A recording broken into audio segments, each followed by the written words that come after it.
What are you two talking about? Oh, nothing. Just the end of the world.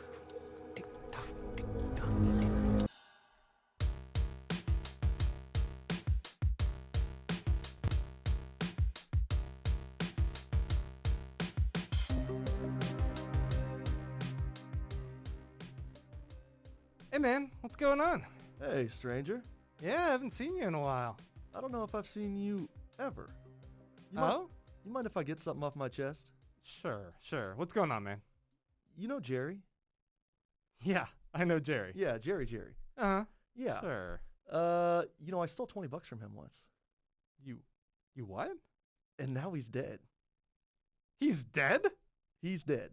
Why do you think he's dead? He died. How? I think it was scurvy. You stole $20 from Jerry, and then he died of scurvy. Yeah, and I think it might be related. And I know I don't know you, but I just wanted to get it off my chest. Well, I want to get something off my chest, too. Go for it. I'm Jerry, you son of a bitch. Oh, my God. Give me my $20 back. And I'm Clay. That's not how I'm Grant. And welcome to... Who Pods the Watchmen? What fucking trash. We're such improv kings here. Was that worth the $6 on Amazon? You know what? I saw these little masks. Hey, welcome everyone to Who Pods the Watchmen, your weekly companion podcast to the HBO Watchmen miniseries. We're your hosts, Grant and Clay, a.k.a. Jerry and Clay. Yeah. And if you guys are watching us live on YouTube, you'll see that we did a really corny skit. And we're wearing these yellow masks because I saw, you can buy these on Amazon. Ooh, that was hard to breathe. Here's the thing. Yeah. It is hard to breathe. Yeah. And that's one of those things I keep thinking about with this show. Whew. They choose to wear those. Those are kind of awful. They're paid to. They're paid. You mean the actors or the characters? The characters. Yeah. Yeah. Like the whole police force. Can you imagine being like a cop? You already got to wear like bulletproof armor. Yeah. You got to wear this big old heavy belt with guns and like batons and shit all over. Yeah. And then you are told, oh wait, you also have to have this mask that makes it difficult to breathe. It's weird though, because I've actually seen some police officers usually around October 31st. And if they're women, they're wearing a lot less. So maybe there are police uniforms that aren't so cumbersome. No, I don't know. That's ridiculous. Folks, welcome to, like I said, Who Pods the Watchmen. We are talking about episode 4 this week, the title of which is, If You Don't Like My Story, Write Your Own. Yeah. This is directed by Andrzej Parik. You might know Andrzej was a cinematographer for a long time. Did a lot of shows like 13 Reasons Why, Show Me a Hero. He did all of Show Me a Hero as far as cinematography. That's a great HBO series. Okay. But also directed some stuff like Succession over on HBO recently. And man, first off, I just want to say bang up job on this episode. Yeah. Fucking killed it. Absolutely. Then also it is written by Damon Lindelof and Crystal Henry. No, Lindelof. Crystal Henry has worked on Chicago PD, or Chicago Code rather. Unforgettable, Gang Related, APB. Unforgettable. A good pedigree there as well. Yeah. And I was thinking, this is some of the most fun writing and directing in an episode. I had a great time watching this. This was like when Harry Potter got good, like maybe the 3rd or 4th movie. Third one. Yeah. Prisoner of Azkaban. Yeah, so we're one late. That was Alfonso Cuarón. And I think earlier someone had said like, oh, if you could have someone else direct. Oh, really? And I said Alfonso Cuarón. Oh, my God. Look at you. Man, it all comes back. I love No, the guy. I agree. This one was a lot of fun, and I kind of loved it. It really reminded me, and we can talk about it later, but it reminded me of one of the issues, which was the kind of the reflective, issue, like the mirror issue. Do you remember that one? Right. We had we had a lot of those kind of segues in this one. Yeah. Which was just a lot of fun. It kind of brought it back to the comic book, probably on purpose. Sure, yeah. It was cool. Yeah. Well, I wrote it down this time. I know usually we try to give our own rough synopsis of what the episode's about, and I was like, I'm just going to read what they wrote as a synopsis. Oh, cool. Instead of me just kind of blathering and like butchering whatever the main plot was. Yeah. Here's how they describe the plot of this episode. Okay. Reclusive trillionaire Lady Trieu finally enters the stage with a mysterious offer. With Blake getting closer to the truth of her cover-up, Angela enlists Looking Glass for help. The Lord trains 2 new servants. That's all it Whoa. says. He's described as the Lord now. Yeah. And yeah, The Laird. I Although- think it might be Laird, like in Scotland. that's interesting calling him the Lord. I wonder Yeah. if there's supposed to be some, like, he called himself the Master. British, right? right. The Lord, lords and ladies. Mhm. But I also wonder if there's something intentional there about him being some sort of God figure. He certainly plays one on TV. He's fantastic. Yeah, he literally launches people into space. Yeah. Yeah. So, hey, let's get to the opening scene, if you don't mind. Let's do it. Do Well, you want to do your whole thing? yeah, I Where wanted people can find us, who we are? we can do that. Let me go ahead and camera 3. Yeah. Folks, if you guys are listening to us over on the podcast, please go ahead and hit that subscribe button. If you're listening to us on Apple Podcast or Spotify or Stitcher, we appreciate all the support. You can also help us out by going and giving a 5-star rating, writing a little review that helps other people find us. So please go ahead and do that. And you can also help us out by going to patreon.com/Pods the Watchmen. We've been getting some new patrons, Glenn. Yeah. Yeah. And we don't try to just take their money. I mean, if people want to give us money, no strings attached, you're actually welcome to. That's Right. that's an option there. But Your tie clips do not buy themselves. no, they don't. Yeah. But if you guys pitch in like $2 a month, $5 a month, it's a great way to help support us. And we do try to give you guys little bits of exclusive content here throughout the week. You've done a bang up job. Yeah, I'll record some other crazy musings, theories, and whatnot during the week. Oh man, there's this. We were doing some video testing here in the studio this week, and I was just sitting here. I was just supposed to talk so we could get the levels here while Mike was producing, and I just went on some like goofy tirade about like all these different theories, and then I started making up some of my own. It was just a bunch of garbage, but And that's now going to go yeah, to our patrons. that garbage can be yours. Whoa. For the low price hot of $2 garbage. a month. Hot garbage. Anyway, Yeah. we appreciate all the support. That's patreon.com/Pods the Watchmen. Spaces in between? No, Oh, no. I'm just kidding. Yeah, you can just look it up. Underscore? No. You can follow us on Twitter and Instagram and all that as well. Let's move out of that. Let's just Mhm. talk about this episode. Yeah. Episode 4, like we said, we already described the plot. I mean, described. Yeah, that's a good word Hot for it. takes. Hot takes. Takes. Hot takes. You know I'm going to love an episode that starts with chickens. You are a big fan of chickens. I'm a chicken man. My son works with chickens. I work with chickens. I've come far. It's, that's the thing though. I'm a chicken man. Working with chickens, that's not legacy. That's not legacy. It's unless not your legacy. eggs hatch in mysterious ways. This But I'm is a chicken man, and I love to see chickens, and I love to see chickens' eggs. I love to see them for sale. I love to see them purchased. I love to see them eaten, and I do not like to see them cracked. So whenever that man looked up, it was a sweet moment when he was on the What's wrong? Did you already pour some for me? Yeah, I poured you a little scotch while you were doing your intro. Oh, thanks, man. Yeah, I felt bad for stealing the $20 from you. So, yeah, I just wanted to ask you, A, I liked it because of the chickens. I also liked it because Island's in the stream. Mhm. And what else did you think about it? First it was off, cute. eggs seem to be making quite an appearance like every single episode Mm-hmm. this season. I find that kind of curious. I'm not sure why that's a repeated motif, but in one of the very first scenes we see with Angela, Uh-huh. she's teaching Topher's class in the Bring Your Parent to Work Day or Yeah. whatever, to school day. And she's breaking eggs. So that make the little smiley face Easter egg.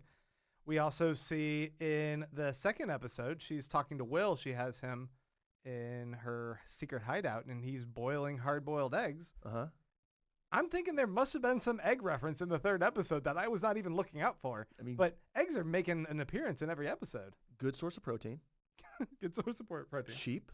Yeah. Depends on what you do with them, but some people, David Chang has described them as an everyday luxury. And sometimes you got to break a few eggs Yeah. to make an What omelet. kind of egg man are you? I like scrambled eggs. I like a slow God. scramble. Like a slow scramble. Yeah, like a real slow. You put that as low as you can, Yeah, yeah, and yeah. like you cook the thing for a while, it gets really fluffy. I love that. Sprinkle salt a couple times throughout the process. You ever throw some cheese in there? Yeah. Oh, yeah. Yeah, man. Put Yeah. some Gouda in there. Fuck yeah. You didn't ask, but I'm an over easy guy. You're an over easy. Oh, yeah. You like the yolk. I like the yolk. I like that too. I'm a yolk man. I'm an egg man. No, so we had two good things from that. I thought it was great. It was great. It was a fun, quirky intro. Yeah. And it leaves us with some questions. Some of my initial thoughts on that. They are the Clark family. Uh-huh. They are living in small, rural Oklahoma. I know. It was Obviously, a lot of Superman references. Clark Kent, the Kent farm or whatever, but it's the Clark farm instead here. They don't have kids of their own. They're getting up there in age. Suddenly, there's a crash landing in their field, and a kid is presented to them. I'm saying those in reverse order, but you can't help but see the parallels here. We were also talking earlier about the parallel of the Superman origin story with the very first episode with young Will, him being sent off in a vessel in a box by his parents and shipped out before he crashes out in the woods or in the fields. And that's very Superman as well. Right. So I think they love the origin stories of superheroes, and they've obviously played with some of the most famous ones. Yeah. But they've done it well, so that it doesn't. I mean, this one did kind of smack us across the face, but it didn't like lessen it. You know? Yeah. I don't think so. No, it was a cute, loving family that obviously. And I just want to say this: whenever you say they're getting up in age, I mean, they pretty much look like us, minus the awful sunburn I got today at a mac and cheese festival. Just want to remind everybody, before you go to a mac and cheese festival. Camera one, burned face. Yeah, there's nothing wrong with the camera here. There's something wrong with my lack of SPF. So, fair. Yeah. Well, yeah, I mean, I don't know. It just seemed like I thought maybe I'd peg them around like 40s. You thought? That's still not getting up in age, but yeah. It's when they start saying. Anyway, pretty interesting. Okay, fair enough. And whenever you saw that the eggs were $2 a dozen, did you think this was back in the day? And or was it? Because the daughter was the one who kind of made sure the timing was right. So it wasn't back in the day. I thought maybe it was a little bit of a flashback, given that we've seen a lot of these flashbacks. But no more than like a few months. It could potentially still be a flashback. We don't know what crashed and when it exactly crashed. No, I know, but it wasn't like 10, 20 years ago. I mean, because whenever you see a dozen eggs for $2, you're thinking, oh, this is not now. Yeah, right? That's a great deal. Yeah. But they even at that price, they can't seem to sell these eggs. There's just nobody there, man. Yeah. Yeah. No, we don't know what's going on, and that's going to bring me to like one of my bigger points. And can I say it right now? One of my bigger questions is there too much going on? Like, as a viewer, is there too much going on? Because, we do our categories, or at least we try to. Yeah. Right? We try to stick to at least some of them. And one of them is whodunit, right? Who killed the police chief? And my answer was, do we care? Have we actually thought about it at all? There's too much going on, and it's making me crazy. It's like Lost, but at least in Lost, I knew we had, 5, 6, 7, 8, 9, 10, 1,000 seasons. This, we have 9 episodes. It's like the last season of Game of Thrones. We can't wrap this shit up. Yes and no. Last week they did the brick joke, and I think there was something very intentional with that. They said, hey, it's like a magic trick in a way, is it not? We're going to set up a part of a storyline, and then we're going to move into a whole bunch of other storylines and kind of lose track of that first one, so that when we return to it, it'll hit you like a brick. No, I know, and I hope it does, because I need to be hit right now. I am pretty trusting in Lindelof already. I don't begrudge the guy for the way Lost was. In fact, I tout it. I love how Lost me too. shaped up. Yeah, me and too. I think that a lot of lessons were learned in the transition to Leftovers and how he told stories through that, and how he works with a team that wants to make things tight and contained and address questions. And, it's like we could have lingered for a couple episodes wondering about whether or not Trieu is actually working with Will Reeves. But no, they she just says hey, he wants his pillbacks in Vietnamese. That was cool. That was great. But, look, in fairness, the Leftovers, the whole idea was, yeah, something happened. We're going to explore it. But actually, who cares if we ever find out? Because the whole thing is about the emotional fallout. Mm-hmm. This actually, there is a whodunit. We actually have to find out the answer to this. Right. Right. And I'm not freaking out. Well, I should actually not be having coffee probably at 10 p.m., so maybe I am freaking out. But there's a lot going on. Isn't there? Yeah, I mean, now I think the answer is that it's Hooded Justice Uh-huh. who killed him, Uh-huh. but it's also Lady Trieu. It's a Uh-huh. conspiracy. He even says there's a vast conspiracy at foot. Oh, it's almost like there's like 9 people on a train and they each had their reasons for killing the man. Yeah. And then okay. It's a whodunit. And in a way, aren't we all guilty of killing him? Audience? Don't put that on me right now. I've got too much on my plate. Got too much emotional baggage. Maybe not you. What was your initial impression seeing Lady Trieu? I thought Spock from Voyage Home. Okay, I said all white Vulcan, just got back from shopping at Whole Foods and now listening to a TED Talk before going to pick up the kids from lacrosse. Also, she is a Palo perhaps Alto. very very appropriate. She's a Silicon Valley mom that I knew all too well. Yeah. I thought she's very, very fascinating. I think the choice of white is very comic book iconic in her outfit. She's obviously playing. It's a successor to Adrian Veidt, Obviously. and it reminds me of the show Mr. Robot. One of the characters on there is very fastidious and attention detail oriented. Like every ticking second of a clock is being monitored. And when she sets the egg timer down, she's like, you have 2 minutes of my time. 3. Or 3 minutes.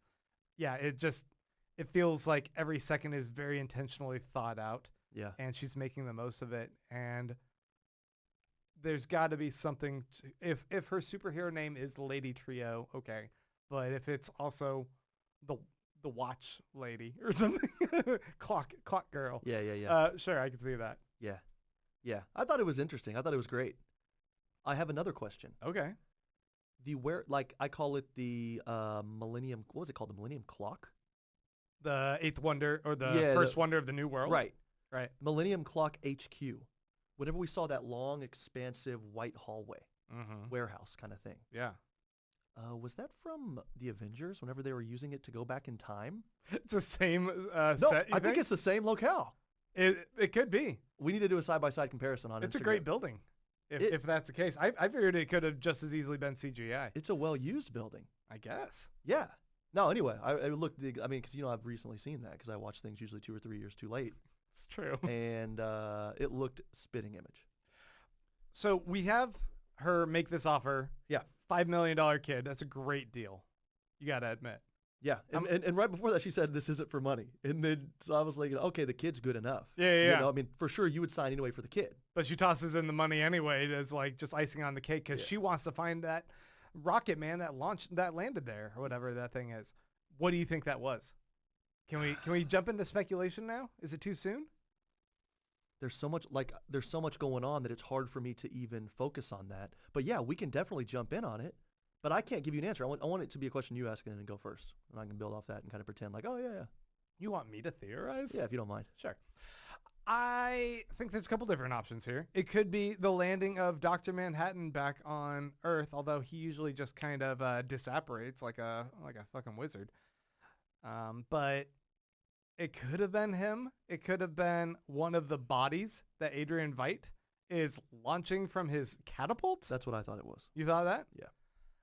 And she's got to play cleanup crew. But in a way, she seemed to have everything timed, was able to have enough time to drive over to the Clark family's farmhouse and anticipate exactly when it's going to land and make this sweetheart deal to them. That's not what a sweetheart deal is. She's working with him. With Veidt? Yeah, there has to be some type of communication. You think it's a collaboration? Yeah. She's trying to get him back. She very well might have imprisoned him. She took over his business. She might have been like, hey, I can offer you paradise. You can have this space. And now he's like, I'm trapped here. This is fucked up. And I'm fishing babies out of the water. Yeah, we should talk about that. He plucked her from obscurity. He found promise in her, potential.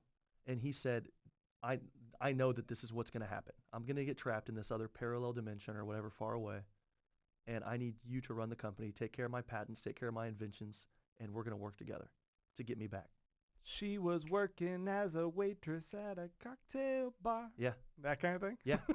Yeah. he made her. Little Dolly Parton. Nah. I don't buy that. You don't think so? I think she's as brilliant as him. Well, I'm not saying she's not.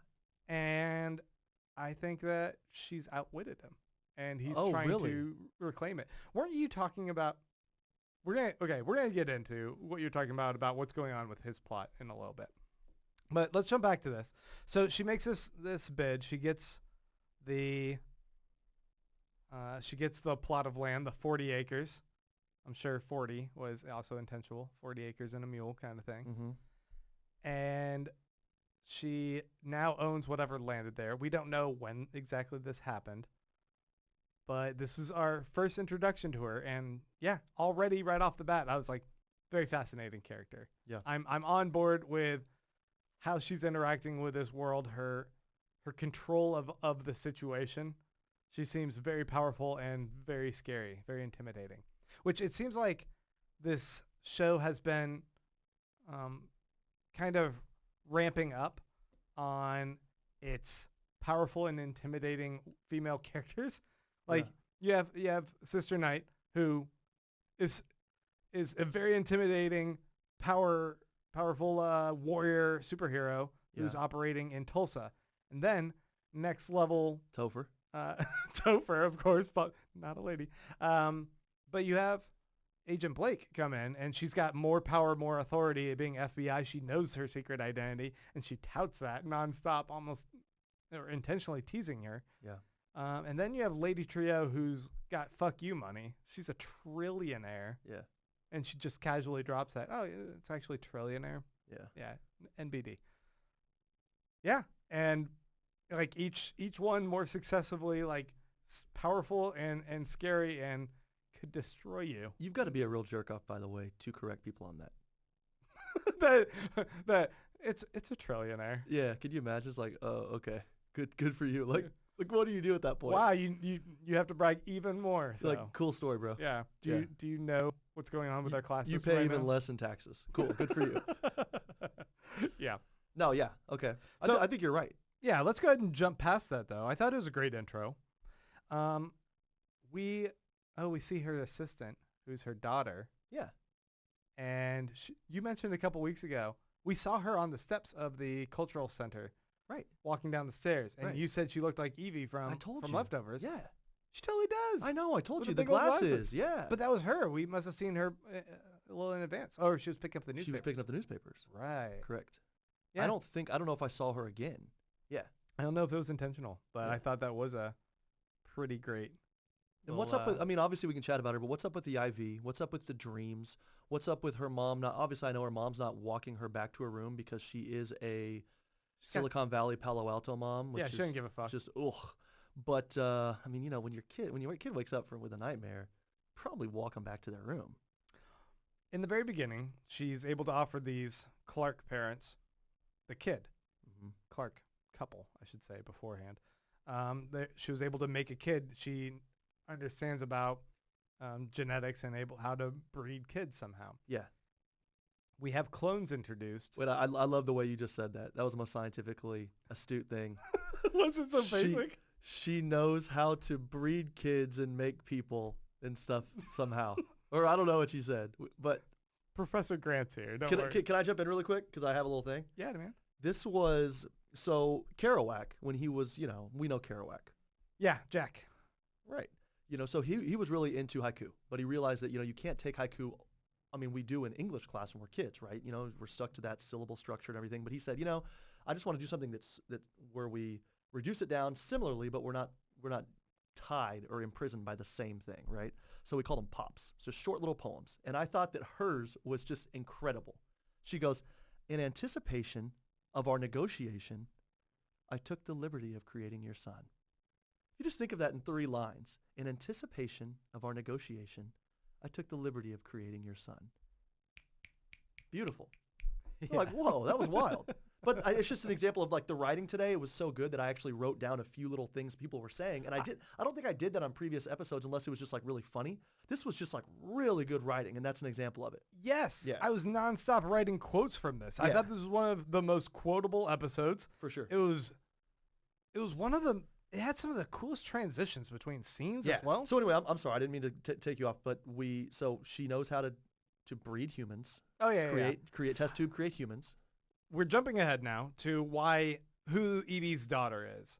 And do you remember her name? Starts with a B. No. Anyway, Bian, maybe? I don't remember what it was. Anyway, she is a clone, or she's bred her, but I think it's her mother. I don't think it's actually her daughter. I think she cloned nice. her mother. And here, you want something even crazier? No. What if her mother, if this show's all about legacy, about family dynamics, and tying this into the original Watchmen, what if her mom was the pregnant woman shot by Comedian? Holy shit. And she, the baby inside, was somehow saved despite her being shot and killed in that scene in Watchmen. So for anyone who hasn't read the comic, Comedian, who is Laurie Blake's father, also knocked up a lady over in Vietnam. And then when she tried to come back with him from Vietnam after the war, he gets all outraged. They get in a fight. She cuts him. He kills her in front of Dr. Manhattan, who just watches emotionless. It's a fucked up scene. Pretty typical for And him. I think it's a great example of why the Comedian is not a good person and no one should think he's cool. Yeah. Do people think he's cool? Some fanboys. Right. I think there's always people who are like, oh, Comedian, yeah, man. I'm cynical too about shit. Yeah. But no, fuck that guy. Yeah.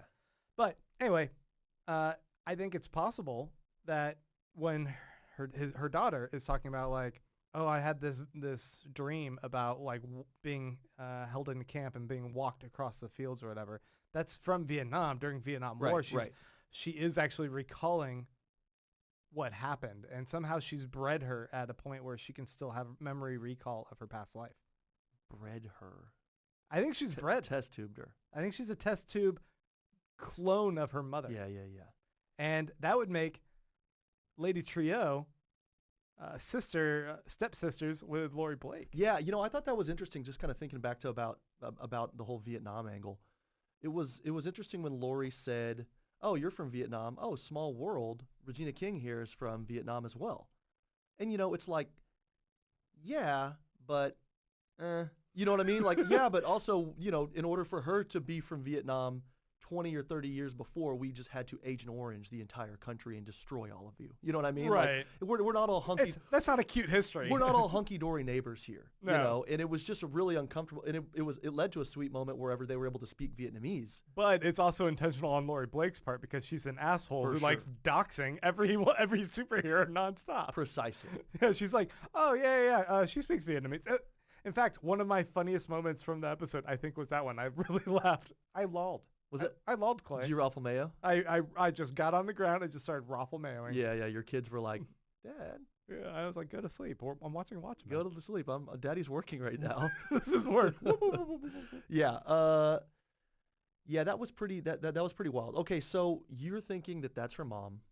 This is my just throwing out a theory, but it's possible. In fact, think about Lost and how many family, like the relationship with Jack Shepherd and his sister was actually Claire in the show, but like she had to find out that Christian Shepherd was her long lost father too, and like he loves playing with family relations and like the big surprise of like people being related. He already did it with Will, introducing in episode 2 that he's actually related to her. They could do that. It's almost like he was of the Star Wars generation. Yeah, it's it's great. Yeah, and I think it's entirely possible. Yeah. So tell me what do you think about the pills? Obviously, people are listening. They've watched the show. They know more about it than me. They're better with names than me. A power suppressant? Maybe. Do you think he's super powerful and he's taking something that like actually suppresses his superhero abilities? I'm not sure. He's Hooded Justice. He has to be. He obviously is. She goes to the cultural center and gets an acorn in the most like unnecessary but really fucking cool family tree kind of exhibit. It was killer. I was like, really? Yeah, you have a custom acorn that was like, so comes out? cool. That was so cool. And look, let me just say this. Yeah. I turned to Diana and I said, it's interesting that why don't we eat acorns? And she said, you do, but we have to blanch them so much. So Native Americans used to put them in little baskets or something, or cages, in the stream and let water run over them for a few days, and then you could cook with them. Huh. I did not know that. We're probably going to get angry. You know, I probably messed that up somehow. But if you ever wonder, why are there so many acorns? Why aren't we making sauce with them? They can make a good enchilada sauce. Put them in a stream for a bit. Sorry, go ahead. That was an off-topic Squids moment if there ever was one. I thought that the cultural center, it's called Cultural Center, is that right? Sure. The museum. It's really powerful. Like like she walks in and there's immediately the firefighter talking about like, I'm from 1921. I was born in whatever year. Just a regular old day. And it was a regular old day. And I'm like, oh shit, we know what he's talking about now because that's where they introduced the first episode. Yeah. But then you just have this other figure who's silent. He's wearing what look, old-timey clothes, but also look maybe like he was poor. And he's just like nervously putting his hands up. And I was like, fuck. I mean, just the holograms, like all the things they're doing. And then the scariest fucking thing, the KKK robes just pop up as she's walking by and she's like unfazed. With the fire, you know. But clearly that's not only part of that history, but it's the ghost of what she's currently like trying to investigate. Yeah. Popping up and haunting her too. Yeah. And wanting to really well shot. And wanting to, oh man, absolutely. And you know, wanting to investigate it, but also wanting it to stay away and not mess with her life. Right. You know, I think she thinks that for some reason her past, finding out about it will only bring what you looking for? Is that a guy in need of scotch? I was looking for some scotch. Oh, yeah. You know, but I had the camera. I went to camera one, so it was on you. Oh, so I wouldn't say what I said. Yeah. You called me out. Fair enough. Apologies. You know, it's funny though. She seems to be really happy with confronting the truth in any way and every way she can. And for instance, in one point of the episode, Topher says, don't worry, I didn't see him get shot in the head. Right. And, you know, because Topher's trying to do the nice thing and, you know, keep mom from worrying, right? And then right away without missing a beat, she says, but yeah, you did. So she's okay confronting the truth and making everybody else confront the truth all the time. But when it comes to her family, for some reason, she literally says, stay the fuck away. She goes to it, has a beautiful moment, gets down on her knees and the faces are overlapping and they start playing the piano and it's really beautiful. And then she says, stay the fuck away. So, I mean, what's going on there? Okay, what's up with this museum being so emotionally manipulative? Like, would you say it's manipulative? Well, it seemed to me like when they talk about the family's history and then they're like, and now we'll fade out the parents and linger on this boy. How do you feel? For the low price of $19.95. No, it was just like, oh man, you know how to like plan in and animate all of this to have the most emotional punch museum. Yeah. But I thought it was such a deep moment where you have an expectation of what she might say and to kind of pull back from that and have her be like, now fuck off. Yeah. Well, I was like, oh shit, that's good. Yeah. Yeah. No, it's really good. And I'm just wondering, you know, again, there is something's going on that we don't know about and it's just too much for me. Right. I didn't even care about, in fact, I didn't even care or even think about the whodunit question until she then visits our favorite guy in the bunker. Yeah. And why does he live in a bunker? Because of course he lives in a bunker. I was just like, yeah, of course Wade, a.k.a. Looking Glass, is going to be in a fucking bunker. Yep. He easily is becoming one of my favorite characters. He's immediately fascinating. He's endearing and charming in a way. He's the kind of guy who wears a baseball cap indoors. Yeah, he's just a good old boy in a way. He's wearing a baseball cap indoors. And there's no sun to hide, to you know, he needs to shield his eyes from. He hasn't washed his hair in a bit, man. And he's wearing a hat, and he just has a bunch of pictures. What are those called? Photographs, not proofing. What's it called? They're hanging there to. Yeah. He's I don't know the term you for know it. He's developing photos. Yeah, developing. Right. He's got some squids going. So talking about him and his bunker and his relationship with the squids, he apparently has this fascination with them and that they are raining from the sky and disappearing so quickly, and he wants to go take pictures of them. Yeah. I mentioned a little bit ago that I posted this video of your wacky theories. Yeah, of the wacky theories up to Patreon. Patreon.com/Pods the Watchmen. But there was this one theory that someone had posited that maybe Well, first off, the theory is pretty fascinating. It was that he was at the fun house. You remember seeing the trailer where there's this fun house where a massacre occurs? Yeah. The theory is that he was in the fun house in the House of Mirrors when the squid attack happened in '85, and something about the psychological output of that messed him up, and the mirrors played this role in him like really seeing too much into himself or whatever. But someone was like, what if he thinks he's one of the squids now? He was looking at himself during the squid psionic attack, whatever, and now he thinks he's a squid. Wow. And now, like, seeing him, like, his fascination with, like, developing him, I'm like, that theory is absurd, but now I can't stop thinking about it. What a bizarre theory. Like on a subconscious level, he does. I mean, he knows he's a human, does but he just Yeah. does he? Yeah. I mean, it's just, there's something so fun about this show that everyone has these bizarre theories. But And they then can I'm all like, work. yeah, I hear them and I'm like, I want to discount that, but with a show where Adrian Veidt's fishing babies out of the water, fuck if I know. And not only fishing, but I mean catch and release. Yeah. He didn't have a permit for a couple of those. he's just tossing them. So let's linger though a little bit on LG. I think that I really appreciate the dynamic between them because there's something about the character that on first impression he's a country boy. He's a white guy in Oklahoma. He even says about Judd, he's a white guy from Oklahoma. Of course he's a little bit racist. Mm-hmm. And for a second I think, and yet Angela trusts you. She perhaps trusts you more than she trusted Judd. And so she entrusts him to hold on to the KKK robes. And I feel like that's one of those nods to us, the audience, that like we too can probably put a good degree of faith in the integrity of Looking Glass. I agree. I don't think he's ever shown us. I mean, he's been a part of a lot of that violence that we kind of now decry, right? Mm-hmm. Where everything seems pretty heavy-handed and they're acting outside of probably our constitutional rights. But, apart from that, which is kind of saying a lot, yeah, I think he seems to be a pretty trustworthy guy. And also just kind of like when you look at somebody and you think, man, he's a good cop. You know, like when you're and when I say when you're looking like a cop show, like right. he's a good cop. He was a good cop in a cop show. Right. And so there is a certain level of trustworthiness to him because at the root of it, he wants to get down. He wants to find out and reveal what's going on.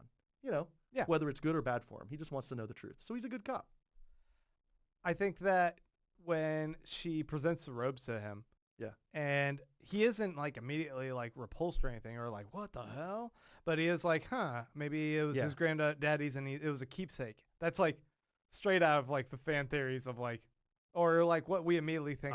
We're like, is there another like side to this that we might try and well, remember, like, I think I said like best case scenario, worst case scenario. Yeah. And that was kind of the best case scenario.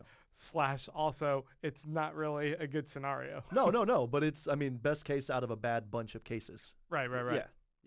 Yeah. But yeah, him kind of saying that and yet in a way being a little bit accepting of like, it's possible he was in the cavalry. Well, yeah. I thought it was kind of fascinating because like this is kind of in a way like you can't trust anybody. Yeah. And there's got to be that element to both of them that they just don't know who they can trust. Yeah, exactly. Yet she's still willing to, like you said, give him stuff. And because, I mean, hey, she knows him better than she knows Laurie. Right. Right? So, I mean, yeah, you got to pick your side. I want to talk about a little bit about the cinematography of this. Yeah. This is directed by a guy who came from a lot of cinematography. And there was the transition from the farm as it's casting across the field of the farm. And then it does a fade in to the parking lot over top of the town square. Her town square. Yep. Amazing shot. Yep. There was also this shot of the telescope. Yep. That he's looking at through, that Veidt is looking through, that transitions into the moon. And how these transitions played out. And again, I mean, I think, not to cut you off, but there's another one that I think is worth mentioning. And this goes to, I think, the throwback to that one issue in The Watchmen, which was dealing with the whole kind of mirror image type stuff, you know, and it kind of dealt with a lot of those segues that Alan Moore loves. So yeah, you're right. We had the field of the town square. After that, we had the waffle iron going down and then the gate opening. Oh, yeah. And then we had the sky with the rocketless Rocketeer, as I wrote it down, and transitioning to the moon, you know? Right. Another thing go ahead. And the trunk, right? Then when she closes the trunk and then pops it back open in the next scene. I don't remember that one. No. So what was this one? Well, what was she doing with the trunk? Right after she goes to LG, to Looking Glass, I call him LG now. She goes into her ritual, which I'm loving how they show this like ritual aspect of like putting on the outfit, the zipping of the boots, the eyes closed. Yeah, the spraying, like all of it. It feels like this thing this element that's really intimate, and we're getting kind of this window into because she's preparing for battle. Yeah. But it's how it's shot and how they give this time and dedication to it each time. They recognize that it's important to her, and it needs to be explained to us that this is an important process. This transition, this becoming of a different person. Yeah. It's not simply just pulling on a mask. Right. Like some people like lazy Looking Glass or like us. I mean. Or us with our little yellow masks. But right after she does that, she grabs the evidence bag, all the wheelchair and all the stuff that she's Mr. Wolf from Pulp Fiction. Sure. She's cleaned the whole scene, right? Totally. And she loads that in the trunk, closes it, and then goes to the bridge, pops it open, and tosses it off. So she's getting rid of the wheelchair and all the parts. Yeah. That was snazzy too. All these scenes are just really snazzy. And another kind of mirror, I mean, this is all mirror, like, what would you call it? Cinematography? Cinematography, yeah. Yeah. Another one kind of happened in dialogue, which I loved, and it was in the bunker. And he says, you reckon, it's, something, something, something. She goes, you reckon something, something, something. And then he says, looks like we have ourselves a reckoning. And it was so good. Awesome. So it's, again, that kind of weird symmetry, which was that symmetrical thing that Alan Moore loved. So I loved it. Yeah. And there was part of that line delivery that I, like, for a second, I was like, is that a little bit corny? I don't know. No, it worked. But then I was like, no, I love it. It worked. I love that dialogue. Just like a lot of and so another one we had that was kind of a mirror symmetrical thing was she's looking at the family tree of her extended family, that a lot of them whom she did not know. I don't know if she knew any of them. And then when she gets home, she opens up the bedroom and she sees kind of a family tree, her current family tree. And if you saw, they put Cal with the kids kind of splayed out on the bed asleep in a way that looked like a family tree.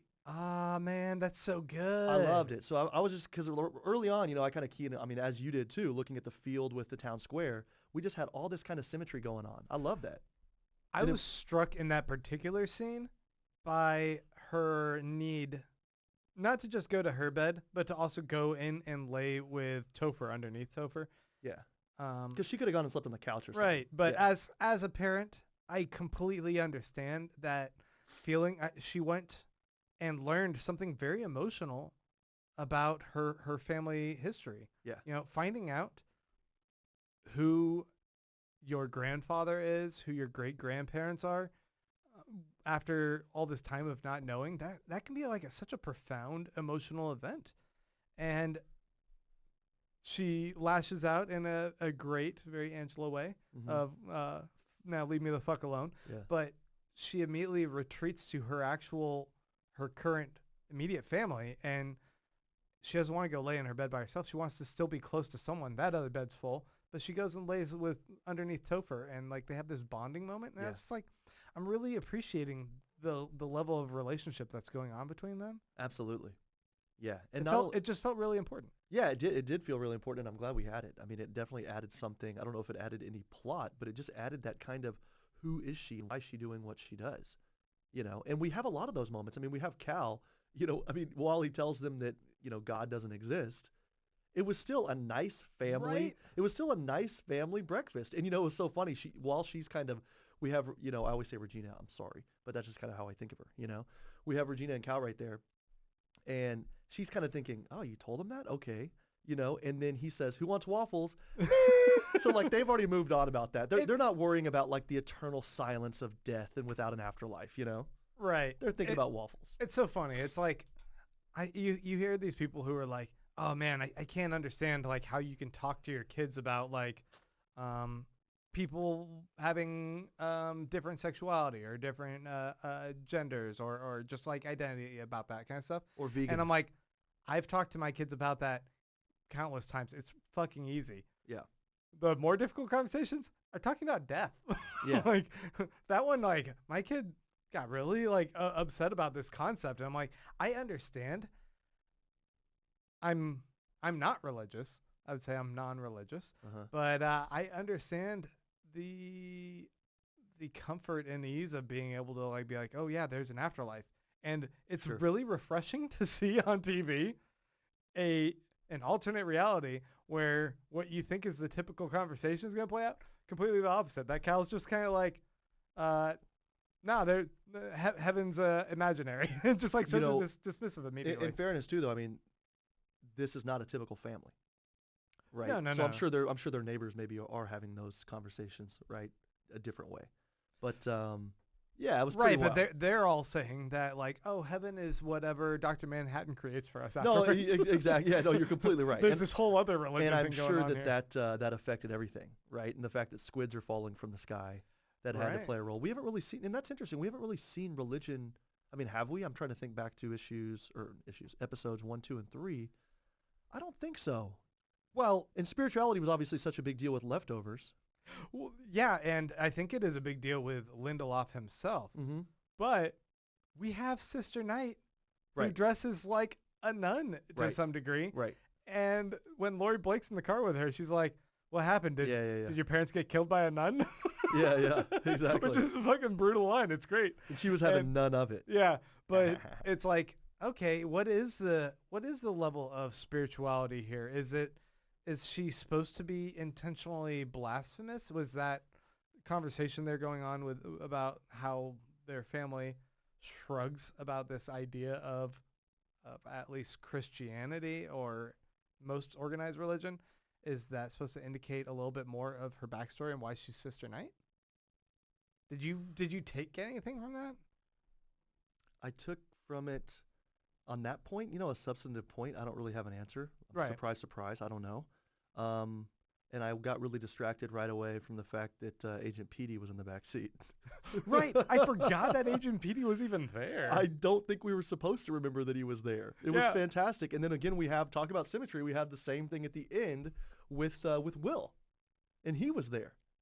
Right. They like great. surprising us. Yeah. It's almost like this Arrested Development moment where like you're having this like really fucked up conversation, then it zooms out and like, oh, this third person's there. And it's like, Yeah, oh, speaking of cinematography, there's a cheap trick we can do that the audience might like. We just pan the camera 30 degrees.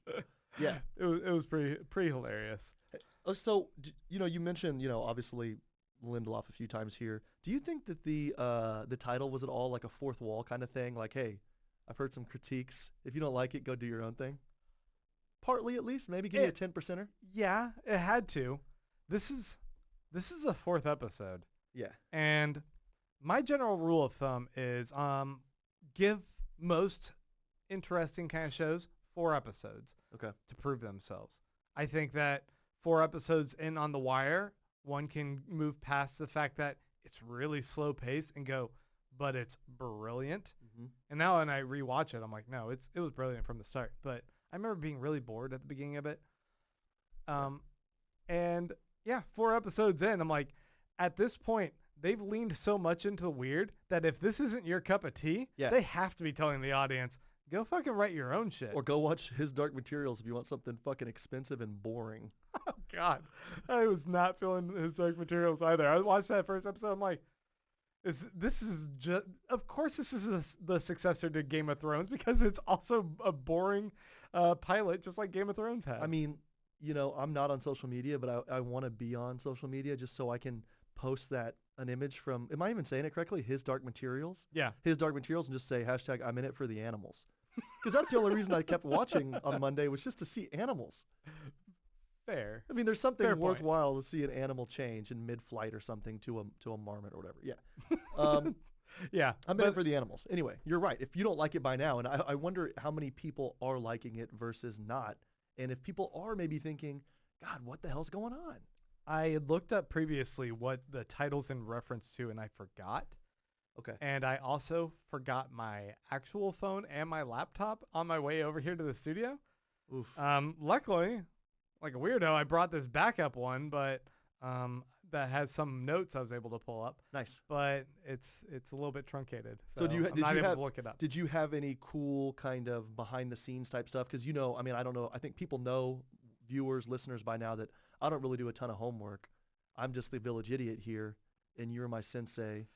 Well, my guide. one thing as we were talking about episode 4, this being episode 4, one of the things I had noticed, I think is pretty notable, is the wheelchair reveal. Yeah. At the very end. I know we're jumping around a lot in this episode. There's still so much to cover. But at the very end, we have Will Reeves. We got his last name, by the way. Also a pretty big reveal here because obviously he carried the moniker of Bass Reeves. He took that last name because he didn't know his own parents' last name or had forgotten it at the time he was orphaned. And who played Superman? Christopher Reeves! Holy smokes. Oh shit! A lot of Reeves references. They love it. But also, I think that episode 4, it's very significant, this idea that he's able to stand up from a wheelchair, because in Lost, that was one of the biggest reveals, which I think was a huge hook for a lot of people. In episode 4, Walkabout, was the episode where Locke, it is revealed that the wheelchair that was on the beach was his. They have this whole flashback episode, and I'm sorry. I am so sorry if I'm spoiling this for some people. Wait a second. If you did that, It's possible, and I that's apologize. a cardinal sin. I mean, you have to be. You're a jerk right now if you haven't watched Lost by now. I feel that way. But if you're coming of age and you haven't watched it, to any of our younger viewers / listeners, that blew us the fuck away in a more innocent, naive time.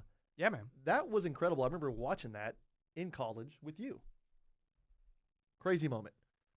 But I just love that, like, it's episode 4 again, and clearly Lindelof has done another big wheelchair reveal, and that Will stands up from his wheelchair. He doesn't need a wheelchair, and Locke didn't need a wheelchair anymore, and we went, oh, wait, that guy was in a wheelchair the whole time. And the symmetry of these two shows. You know what's funny? For me, a lot of times when I see somebody in a wheelchair, I don't necessarily think they always need it. You think it's a Stevie Wonder thing? No, I kind of just think like, you might need a walker or something, and you might need to put some tennis balls on it. I'm not joking. Like literally, when I see somebody in a wheelchair, I'm kind of thinking, yeah, you probably can't walk long distances, and you might need that because you're still recovering. Maybe I don't know. I guess so. When you see somebody in a wheelchair, you think you're in it for good. No, not necessarily. But the fact that he stood up like so strongly, it felt like I didn't think like they were trying to say like, oh, the wheelchair's optional. No, I know. But I thought it was be like it was a ruse. Yeah, when he stood up, I thought, oh, cool, he's standing up, and I thought, oh, wait a second. I think that most people think when they see people in a wheelchair, they think they're always in a wheelchair. I got to be like that right now. So okay, woo, big time. No, that reminds me. I used to work with this lady that came in one day, and she's like, look at this picture. Yeah. And it was a picture from our School for the Blind here that had this billboard outside of the School for the Blind. It's like, welcome back, students. And she's like, isn't that hilarious? And I was looking at it. I was like, what's hilarious? She's like, why would you have a sign, welcome back, students, at a School for the Blind? They can't see. Yeah. I was like, well, I mean, blind isn't like outright blind. Like a lot of people can see, like, but they have vision problems. It's a spectrum, right? Yeah. And so I was just like looking at her. I'm like, what? Like, why is this like such a joke? Speaking of another joke and bad taste, did you hear about how the city of Austin is allowing bad taste a lot of people there? They give them free passes to play golf for free so they can exercise. No, at the School for the Blind? Yeah. Oh. But they always make them play. Is this an actual joke you're doing? But they're only valid from like 9 p.m. to 5 a.m. Because they're probably better than most at playing golf in the dark. That's all I mean to say. Oh God, let's move on. Oh Lord! Before we get in trouble, no. So do you want to? What do you want to revisit now? Because we have a ton to talk about, and it's confusing me. I do have a few little tidbits that I thought were interesting. Well, I wanted to jump back in where we left off with Angela dumping the bag of what do we call it? Yeah, evidence. Yeah, on that truck, and then she turns around and sees Lube Man. Cubes moment. There. Cubes moment. Cubes fucking moment. That was my Cubes moment. Was seeing the blind salamander across the overpass. It wasn't even when he slid into the gutter. That was cool, but really when you turn around and you see a blind salamander across an overpass, you kind of got to just turn around. Like even in their line of work, in their parallel reality where they actually do see hooded figures and masked people all the time. In fact, she is one. So the fact that she can look over and see someone who kind of makes her think, what the fuck? It takes a lot. I love that she goes, what the fuck? Yeah. It was so perfect. Yeah, because I mean, yeah. The whole scene. I think she and all of us were thinking, what is going on? I almost wonder like if they made sure that she never saw that person's costume before then because it's so ridiculous. It's such a good, genuine moment. She has a couple of great, like, the fuck moments. Like, I think once he slides in the sewer, too. Oh, I just love the dumping of the oil. And How do you slide on asphalt? Even in a Lube man speed suit. No, dude. Oh, God, you would get some burn. But it was so... Road rash, man. All right, looking at that person, who do you think it is? I wish it was Petey. It's got to be Petey, right? Why would Petey do that? Why would how would he know the gutter system in Tulsa? Petey was waggling his Lone Ranger little domino mask, but you know he ain't wearing that. He's obsessed with superheroes. He works in the anti-vigilante task force, and isn't it all the sweeter that guy is the blind salamander? Also be the blind salamander, aka Lube Man. I don't think people know the blind salamander is obviously famous here in Austin because it's in Barton Springs and you know, blah blah. Yeah. For people outside of here, they might not get the reference, but it's a blind salamander. And it was such a good, quirky, weird moment in an episode full of quirky, weird moments. It is. I was kind of thinking, like, is it going to be one of these red herrings that doesn't really add to anything? And if so, who cares? Because it was super sweet. But I wonder if there's something deeper there. I don't know. And I still don't understand. Whenever you go down one of those gutters, because, you know, a lot of times you'll see cats go in those. Mm. Do you actually know what's down there? I don't.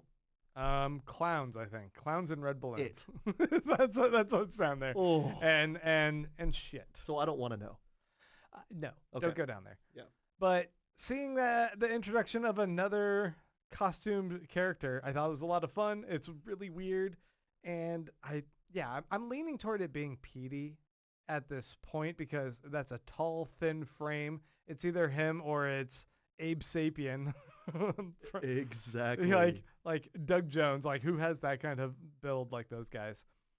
And Doug Jones, who played Abe Sapien, he's also Saru What's in Star Trek. What's Gareth? Gareth? Oh, that actor from The Office, the British Office. Google-eyed monster. Oh, Stephen Merchant. Yeah, Stephen Merchant. Stephen Merchant's also a fantastic Could be one. Stephen Merchant. The Og Monster. The Og Monster. From there, we move to we get one little scene with Senator Kean when she gets off the elevator. And can this guy be signaling any more to us that he's a bad dude? Or that he takes all of his accent and visual cues from Coach Taylor? He does look a lot like Coach Taylor. He looks a lot like Coach Taylor. I love and that he talks actor. like Coach Taylor. He was on Mad Men. He had this show very briefly called Lone Star, which was fascinating. It was this guy that was married to two women, and and one of the women was Adrian Padalecki from Friday Night Lights as well. Oh shoot, okay. But it was another really cool show, and it was a bummer that one went off there. He's a greaseball, man. Yeah, He's a greaseball. Like that. He calls out her identity as if it's not as if he doesn't know any better. He totally knows better. He makes you feel dirty. I would also put him in my camp as a really good contender for killing Judd. Yeah. Because absolutely wanting to start a race war, I think that could also really add to it. Yeah, and he can pass more legislation and he can kind of champion something and, you know, little false flag action. Yeah. Yeah. So they talk about William Reeves. We get the confirmation that Will is William Reeves. And from Laurie or from the Acorn. Yeah. Yeah. And that he was a young cop in New York City in the 40s and 50s. This is from Laurie. Yeah. When she kind of reads all this information. And being a young cop in the 40s and 50s in New York City, folks. New York City. He's the Hooded Justice. Yeah. He wears the red and purple. Yeah. He's of the right age.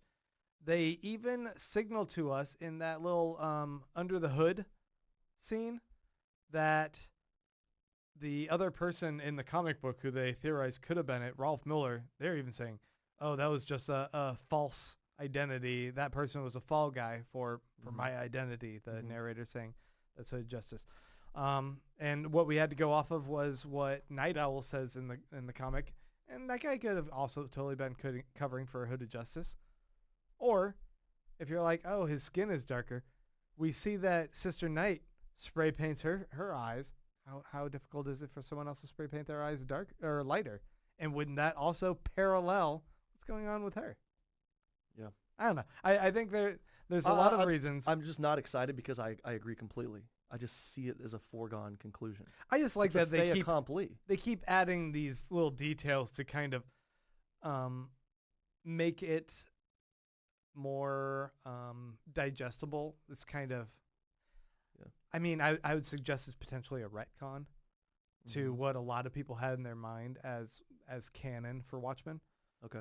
And I appreciate that. And I think it's just one of those things I always argue, that you have creative enough writers, the story can be whatever you want. Right. You're not necessarily constrained. You make certain rules for yourself in this world, and you try to fit within them. But even then, you can be creative enough to bend rules as you see fit once you've established those parameters. Yeah. And that's the mark of great writers. And this show has great writers. Yeah. Do you remember one time Hulk ripped Wolverine in half? That was written by Damon Lindelof. That was the series that was written by Lindelof. Do you think Wolverine's healing factor can put him back together when he's ripped in half by the Hulk? And also, how can you rip adamantium? I think he ripped at a joint between the adamantium, right? Okay, I don't know. I don't know how anatomy works. Do we have a point in our body where there's no bone? The answer was yes, because he does put himself back together in the comics. No, I was just saying that's the thing, right? They always say like good superhero writing is the superheroes are as powerful or as weak as you need them to be for the story. Right. You know, I mean, like that's just good writing. Let's go back and talk about Laurie. Yeah. And they've established in this episode, if they hadn't already established it enough in the previous episode, that she is fucking good at her job. She's really good as far as being a detective. Mm-hmm. She immediately goes over to talk to Cal and get some information from him. She puts together that there's fingerprints on the door of her car and traces that to this person who had a wheelchair. She knows the wheelchair was up at the tree. She's putting everything together in such a nonchalant way, and it's like and she's making people uncomfortable, so then she's going to then get more information when they slip. Yes. Yeah.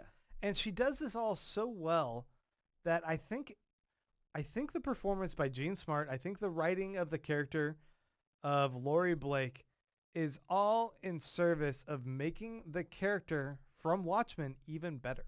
Like, they are doing justice to Silk Spectre now that I feel was lacking from the actual comic itself, the original comic. I thought that she got a little bit short shrift. They're so different as to be unbelievable. Right. Like they're two different characters entirely. There is no similarity between Laurie Blake now and the comic book. I mean, other than the fact that in the comic book, she was the big spoon. In issue 12, she was the big spoon. Right. But I think that with her being a vigilante like she was for so many years and solving crimes, it makes sense that she would be able to so easily move into the role of a very effective detective for the FBI. And they've lended a lot of credence to that in what they've shown in just a few short episodes here. Yeah. I mean, and I'm kind of curious just to see what more she's going to find out. What did you think about the scene whenever they first kind of went eye to eye out in the town square and she's cracking up and then she turns around with the gun drawn? It was fantastic. Yeah, it was cool. It was such a genuine laugh of the absurdity of the moment. And then the quick transition from that to, oh, but I'm still a very deadly person with a gun and I'm always on guard. I don't take time off. Yeah. Yeah. Love it. Yeah, it was a cool scene to see. Jean Smart is killing it. And I think this is a good point to take a second and address who is your favorite performance in this episode? Oof. I know, I'm putting you on the spot here.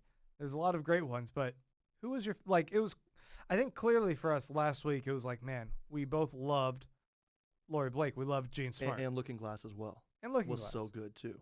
And yeah, And that's interesting because he's getting like just really brief scenes. But he's so good in all of them, and he nails them. But I can't give it to him for this one because he was just in so few scenes. Right. This is swinging back to Regina, or is it Veidt's protege or successor? Lady Trieu? I mean, she was really good. I would say I think it was Regina just because she had so many of those sweet moments where she was kind of the what the fuck kind of things. And the delivery is so good, and she's just such a great actress that she's kind of earned the award. I act like it's an award, and she like really cares. But I think that lady, is it Trieu or whatever? I don't know. She was wonderful as well. But I got to give it to Regina. What about you?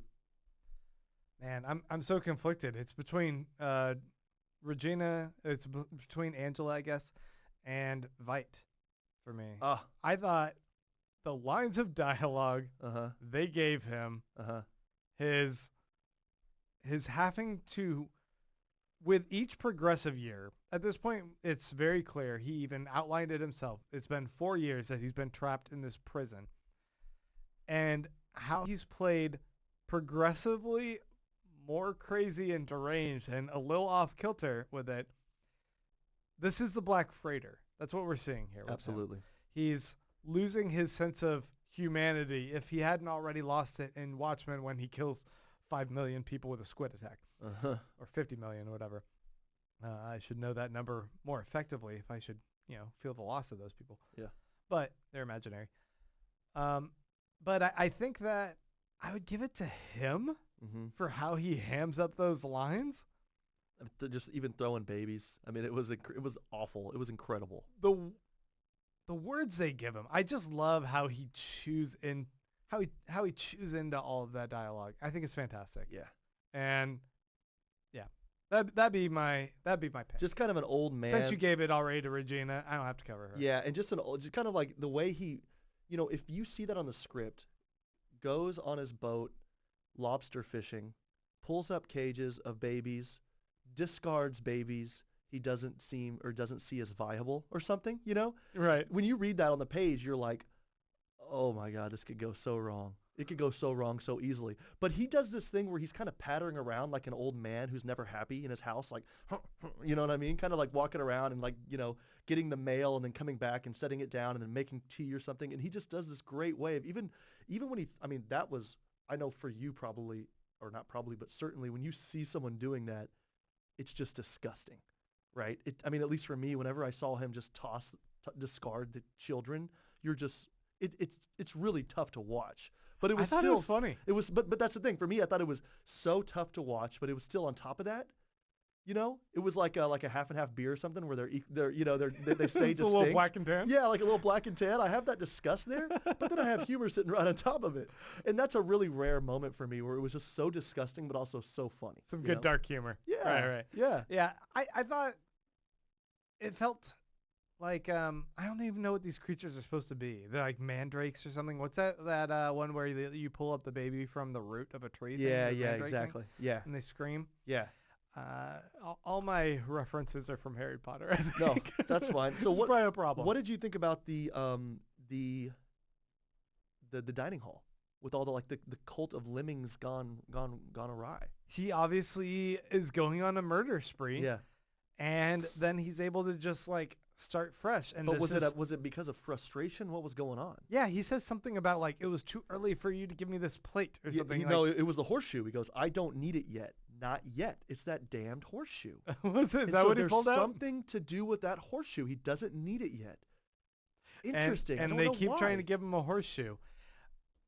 It gives us a little more of a glimpse into what these clones are. I've been calling them robots. You and I probably have been both calling them robots for a bit. And in a way, I don't feel like robots necessarily out of line. They're called clones as well by a lot of people online. But they're emotionally detached. They're not human. They don't have a fight for self-preservation like a human does innately.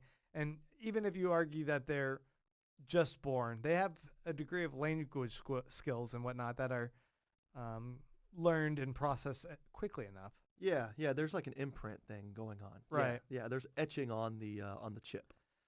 In a way, it reminded me of Lady Trieu's daughter, her daughter mother. But her daughter, in that she's obviously some sort of, not obviously, but it may stand to reason that she's some sort of, what's the word I'm going for? Clone, some genetically derived child. And there's also something weird about these kids that are able to be aged rapidly that Veidt has this machine for. And I think that there's some sort of link between the two in that they're learning new information seemingly randomly, as if it's like beamed into their heads or something, that suddenly, oh, they're going to be able to learn language, or now she's experiencing this trauma of someone else in a dream sequence. I don't know what to make of that. But I feel like there's some sort of link. I feel like there's some sort of telegraph link between all of that and this idea of eggs, of fertility, of birth and legacy, that they're just trying to tie a lot of these thematically together. I think the eggs must be in some way linked to that. Why was she on an IV? Did you ever watch the show Venture Brothers? In passing.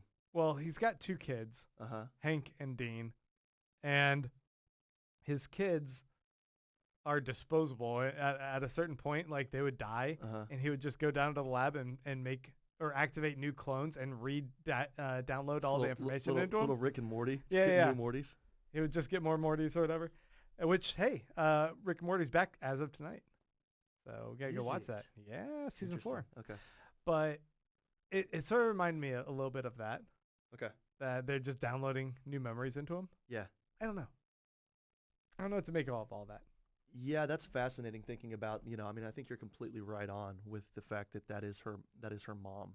And she has some of these lingering memories, whether it's in her genes or what, that, of her village being destroyed. Pretty wild. It's a possibility. Pretty sad. Pretty wild. So, can I ask you another question? Yeah. Now we know that Cal's a bedwetter. Is he? We did have Angela ask, did you tell her about the accident? And when you ask somebody about if they had if you ever say to somebody, did you have an accident? Come on, man. It means they wet the bed. You know that's right. What is this accident? If I tell you, hey, did you have an accident? You're gonna think, no, I didn't wet the bed. Did you tell her about your accident? What is it? What do you think? If he's not a bedwetter, I don't know. Why did they meet in Vietnam? Were they both from there? Did they have to escape? Did they run away? Why did they end up in Tulsa? I have no idea. If she says she doesn't know her parents, they were killed. Were they missionaries, and maybe that's why she wears the nun thing? I mean, I don't know. I have no clue. I wonder if he also was a masked vigilante briefly. Dude is ripped. And did he have an accident? Like he accidentally killed somebody? Like the wrong... Is that why he's such a good dad now? Because he thinks he's trying to atone for something? Is that why he's the perfect guy? He's very good. I like their relationship a lot. Yeah. And how he deals with her moments of intensity, I guess. I mean, there's got to be this element of how can you be a masked vigilante? How can you be a person who wears a costume and goes out and beats up people in the middle of the night like Batman and maintain a healthy family life, home life? You tell me. How do you do it? Shut Yeah, no, but up. so often she comes home at night and he's sitting there on the couch by himself reading. So I guess that's how it works, right? They both like their alone time. Have you read the book Things Fall Apart yet? Yeah. Is it good? I mean, it's what you read in like undergrad, I don't. I don't read. Also, I'm illiterate. You know this. Right. The Roots also liked it. One of the albums. Did you think there was something to be gleaned from that is applicable to here?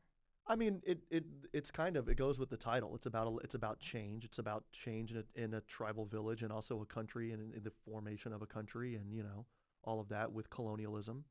So I guess so. I don't know though. I mean, obviously things did fall apart in Tulsa, right? I mean, with Black Wall Street and all of that. And things are still continually falling apart in society. And how do people deal with that kind of change? And is there a certain amount of stress that you get to that you can't deal with, right? And we want to always avoid that. I mean, we want to avoid the breaking point. So are they going towards a breaking point where they will end up dying, rather either by suicide or by death? You know, I don't know. Dying by death, that's great. You know, by Right. by being killed. I don't know. So, question for you: who is the Yes. next death? We said I posited Pirate Jenny. She's still alive and kicking. We actually didn't have anybody die this episode. We actually got a pretty cute scene with her and Red Scare at the Yeah. desk, which was just like this casual, like, I'm desk telling you, cop. there's going to be a Hobbs and Shaw.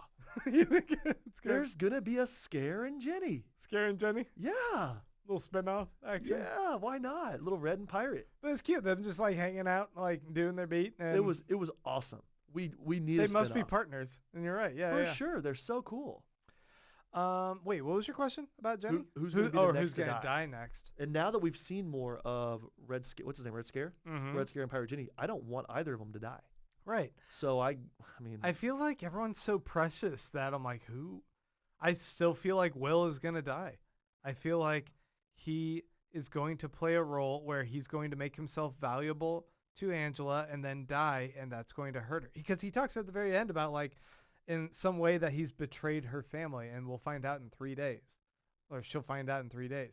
And if it's that despite her saying, leave me the fuck alone, that's just her projecting some bullshit. Uh-huh. She actually desperately wants that familial connection. If he dies and she loses that part of it without really knowing and getting Yeah. to know him, yeah. I think that would be a really powerful moment. Yeah, I mean, in This Is Us season 2, Lay it on me. we had the grandpa come back and live with the family for a bit before he died, and I think it was great for the family. But Do you want to see Will in the house, like in the spare bedroom, like bunking with what's the name? Topher? Yeah. You always say, what's the name? It's always Topher. Will, can you imagine a Will and Topher? Oh my God, we've got a Red Scare and Pirate Jenny spinoff, and then we've got a Will and Topher. No, because But I think Will's dying. Will next. and Topher would be so boring, and it would be a short-lived show because he dies. But they would just kind of wake up, like make PB&Js, and then he just dies. It'd be like a 30-minute show. Would you say that the person who died next was the clones then? That doesn't count. That doesn't count. Those don't count. That doesn't count. They're fungible. They're fungible. I'm talking about somebody who is around, and then when they're gone, they're gone. Well, let's talk a little bit more. We just have a couple theories to address then Okay. before we wrap this up. What do you think is going on, first off, with Veidt, now that we've seen this new chapter, year 4 of his escapades? And this is where I was going to bring this up earlier, but you were talking about some article you read where Lindelof talks about how they want to do the portion of his storyline. I was. About the Wily Coyote stuff? Not Did me. you not? Oh, this might have been when I was talking to Mike then.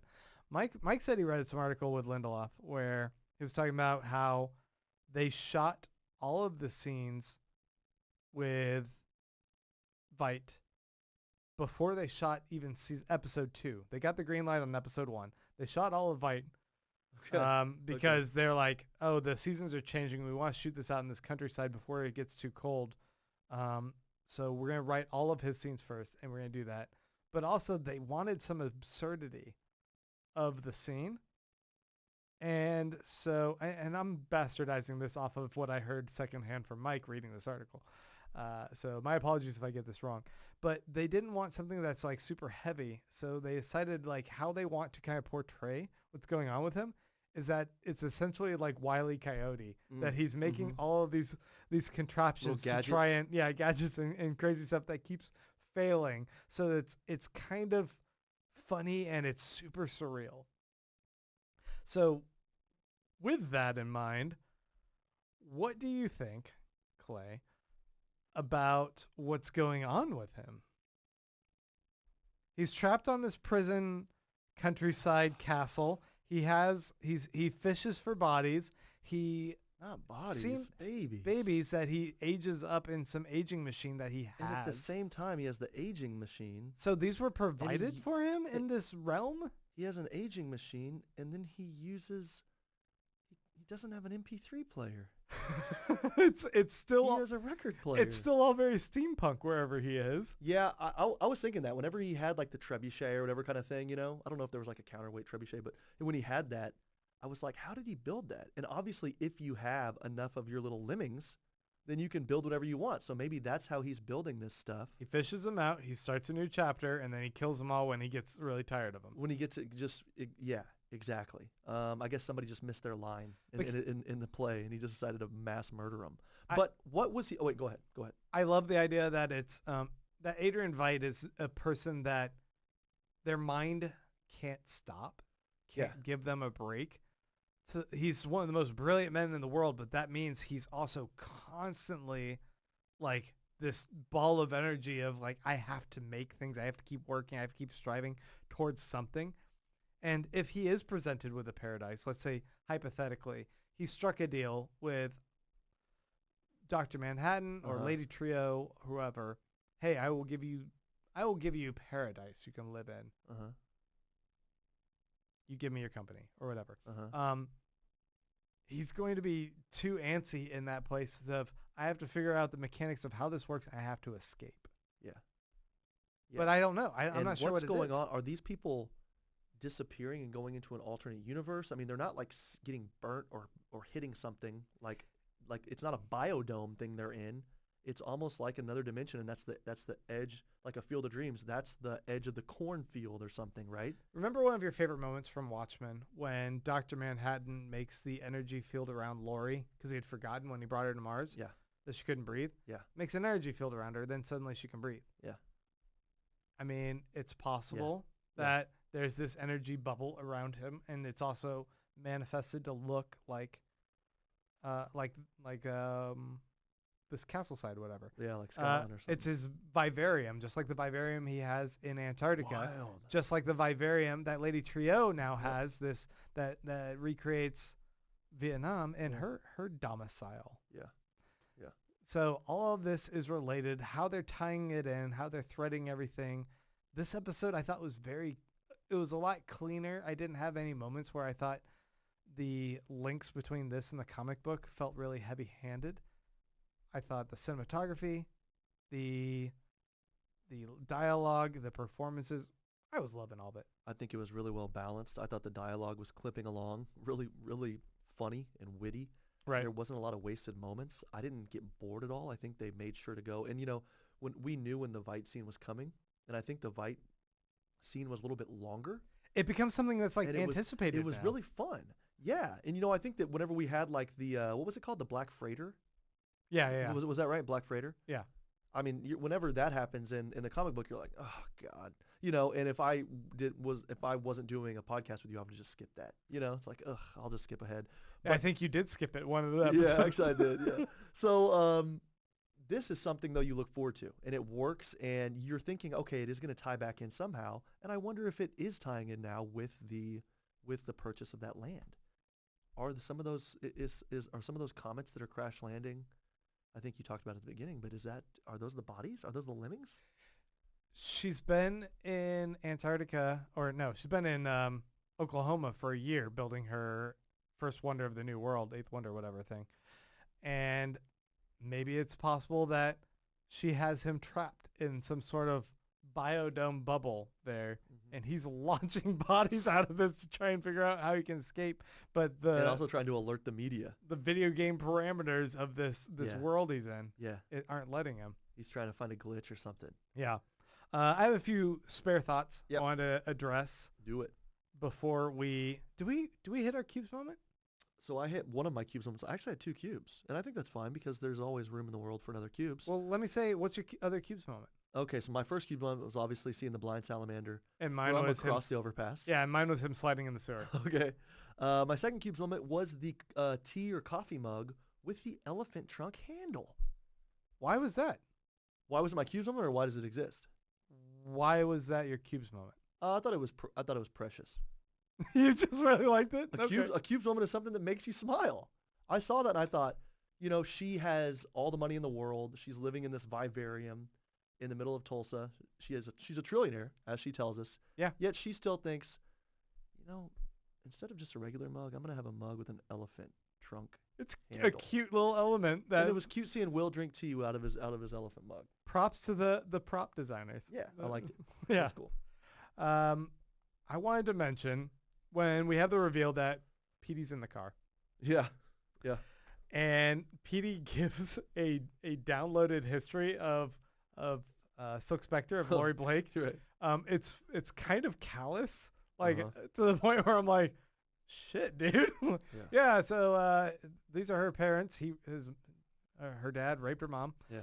And there you go. It was like that's one way to tell that story. Okay. Right. Especially with her in the car. He hit the relevant facts. But I like when they mention the Minutemen show that's on TV, Mhm. and he goes, "Oh, that show is garbage." Yeah. I feel like that was, in a way, a direct kind of diss of Zack Snyder in his Watchmen movie. Do you Perhaps. concur? I kind of thought it was more like Lindelof was poking fun at himself. Oh, maybe. Well, I think you're right though, because this is a continuation of the show. Whereas, okay, that's pretty funny. yeah, don't know, that man. like how that doesn't just like fit in the world. Or I don't like to whatever. think of Lindelof as a bully, so I don't know, but I like it. The scene with Trieu Mm-hmm. and that she has these drones, like that getting revealed to us and answered, like, oh, she has one of these ships and it was able to just pick them up, and somehow they're able to like hear the conversation. Yeah. I thought it was pretty fascinating, Yeah. and it was one of those relief moments where they answer something and it's actually like very exciting and unexpected. I didn't expect that we were going to find that she has a facility full of massive drones that are able to just pick up ships and fly Yeah. people away and drop cars right back in front of other people to fuck with them. I guess they're just construction drones or something. Like, right? why did she drop the car back in front of Laurie Blake? Was that just to fuck with her? I have no idea. Like, I what's have that no element idea, about? And I mean, where's Manhattan? We've forgotten about Manhattan. I feel like he's. Do you think he's lurking in the background? Have we already seen him? No. You don't think so? You don't think? Because I had the theory that the clones, Mr. Phillips, if Yeah, this right. is modeled after Dr. Manhattan, that's actually him. That's what his original John Osterman body looked like, Mhm. is Mr. Phillips. So Mhm. he's just a model decoy of the relatively unimaginative Dr. Manhattan, the boring scientist. And he's like, I can't come up with another person's look. Here's me in male form, and this would be me if I was a woman. Right. Yeah. So maybe that's what Mr. Phillips and Miss Crookshanks are. But yeah, I don't know actually. And then I think that might be the last thing. Oh, one more thing. Hit me. Trillionaires can't afford LASIK for their daughters? She's a fucking trillionaire. Yeah, but a lot of people are wearing lensless glasses because it looks cool, You think it was a stylistic choice? for sure. Okay. She wanted to be different. I feel like maybe I didn't have to bring that one up, but I was like, no, what? I would get LASIK. But some people can't get LASIK. You're looking at them right here. LASIK. Man. Dry eyes, man. Can't get it. Also, I'm afraid of the halo. Fair enough. You afraid of the halo? So we have episode 5 coming up. Yeah. That means we will officially hit the halfway point of the season. halfway through the episode, we will. Halfway through the episode. Accurate. Yep. But I think it's fair enough to go ahead and say, how you feeling about the show so far? I'm really enjoying it. Definitely glad we're doing the podcast. It's interesting though. I guess it's wackier than I thought it would be, and not in a bad way. Mm-hmm. It's for sure wackier than I thought it would be. He's not doing the heavy-handed 1980s kind of pound your face type of thing that a lot of 80s comic books did and the Watchmen kind of did. He's doing a lot of really zany kind of wacky stuff, and it works. Right. There was some wacky stuff in Lost, right? Yeah. But this is all the stuff that it seemed he had so much fun with in season 2 and 3 of Leftovers is clearly where he's leaning with this. Yeah. It's just, no, let's be absurd. And I've learned that the audience will go with it. Mhm. They're fine with it. As long as there's something fun and engaging, they will theorize their pants off. Yeah. And even like he's giving so many, I forget what they're called, but you don't say directors, you say like what, screenrunners or something? Showrunner. The showrunners Is that so? Each person that directs it. So Lindelof is a showrunner. He's the showrunner. Okay. So He has the overall vision of this show. I guess I mean to say, do you remember in The Matrix, whenever you see the WB logo and all of a sudden it goes, and it was like the first time that happened? You're thinking, or it actually happened also with Space Jam, I think. Gets cartoony, you know? You're like, oh, that's cool. Same thing is happening regularly with Watchmen, where it's a different intro each time, and it's just so fun. And when you see that, you think, okay, he's allowing people a lot of freedom, and they're having fun, and they're going and they're playing to their strengths, and that's why we get these like really cool moments and this great cinematography and stuff. Do you take from that is maybe an important cue for us? The eggs are supposed to be really important this episode. The film of what was his name? Bass Reeves in the very first episode. That film was important to the theme of that episode. The typewriter, that letter, like was really integral. Yeah. And so like that's what we're supposed to take from each intro. It's like, how do we distill what is like most important? If you could say one word about this one, it would probably be lineage. Yeah. Right? I mean, lineage is, I mean, they say it a lot. Lineage right? and legacy. Yeah. Lineage and legacy, right? And so, you know, I mean, that's it. And also, I mean, chicken before the egg before the chicken. I mean, that's kind of a weird thing. Who knows?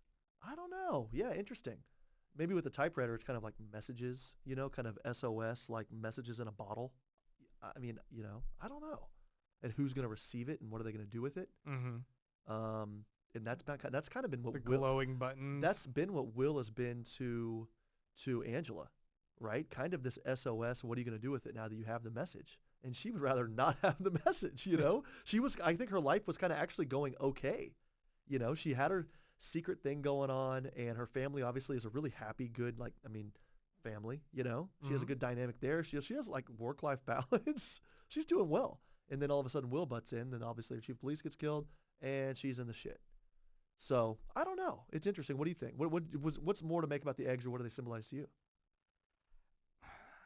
I mean, obviously, it's carrying through a lot in this episode. And as I was mentioning before, I think there is something about eggs symbolizing fertility, symbolizing life, and things being born into this world, things leaving this world. We have deaths of Judd. We have the looming idea of death of other people, of a threat to the structure of what's going on in Tulsa. Right.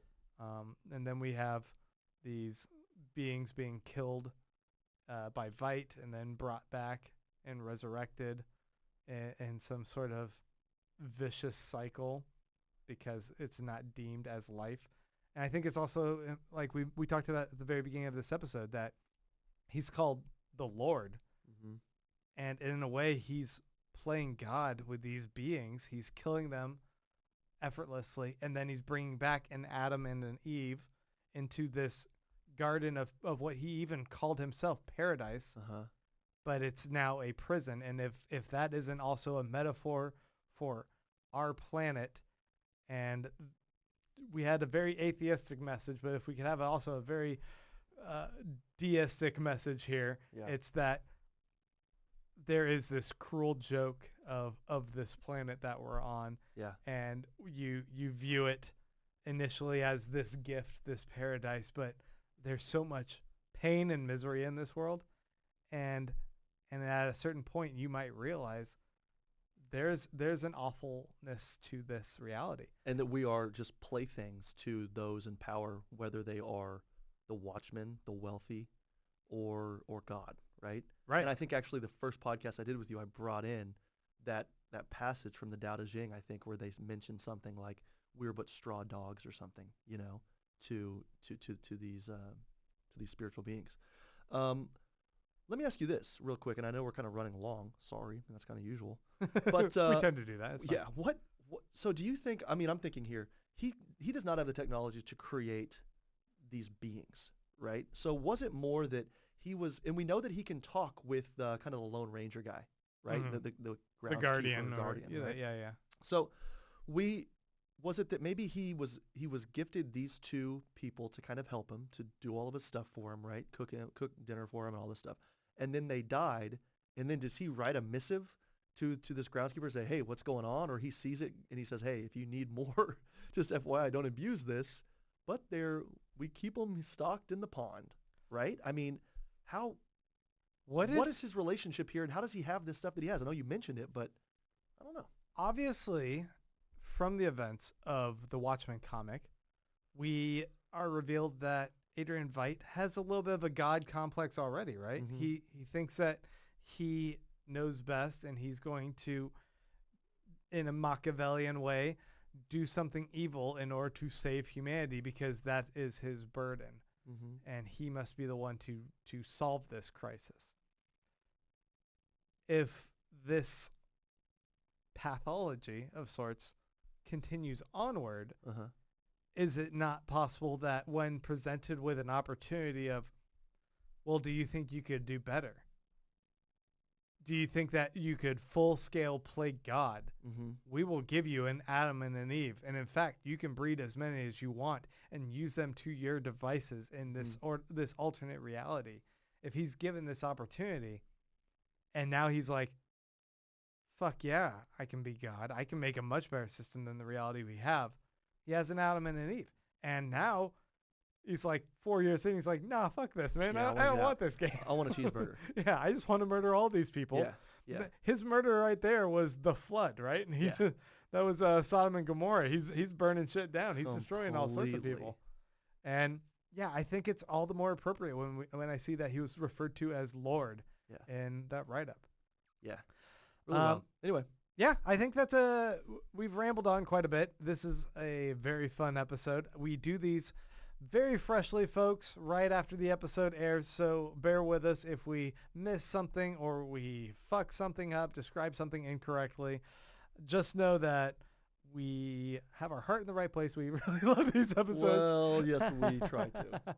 And we'll be back again next week at 10 p.m. And regarding, Sunday. and I know that you're going to keep doing some videos on Patreon for everybody. Hopefully we're going to get some maybe interviews, I think, lined up. I know that I'm going to start writing articles, which should be fun for kind of midweek release. Yeah. So I think we're going to have some good stuff for people. Yeah. Plenty of stuff over on patreon.com/Pods the Watchmen. So if you guys want a little bit more, if you want to be able to engage with us on that platform, we would love your support. You can go over there and help us out, and we'll continue to try and deliver stuff for you guys. Probably also do some other little midweek theorizing and checking in as we go along, as we absorb stuff, as we check what other people are kind of saying about the episode. And you might do a charity auction of your mask that you wore. I mean, I'm going to keep mine forever as a keepsake. Hell no, I'm not getting rid of this. This is okay. also my looking glass oh, yeah. mask. Forehead brow wiper. My brow wiper. Yeah. So. Yeah. Okay, never mind. Take that back.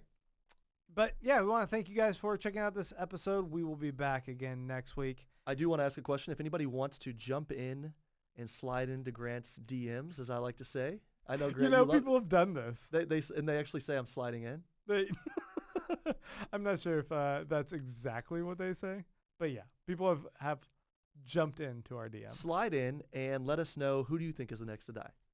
I think that could be fun. And if you have any other questions or anything like that, I know that Grant forgot some of his gadgets, so we were unable to get to people's questions, and appreciate those. It's always fun to kind of get those, and it was fun seeing everybody's Halloween costumes and stuff like that a couple weeks ago. But yeah, if anybody has any more questions, comments, anything they'd like to see us do, whether it's here on Patreon, let us know. Have a good night.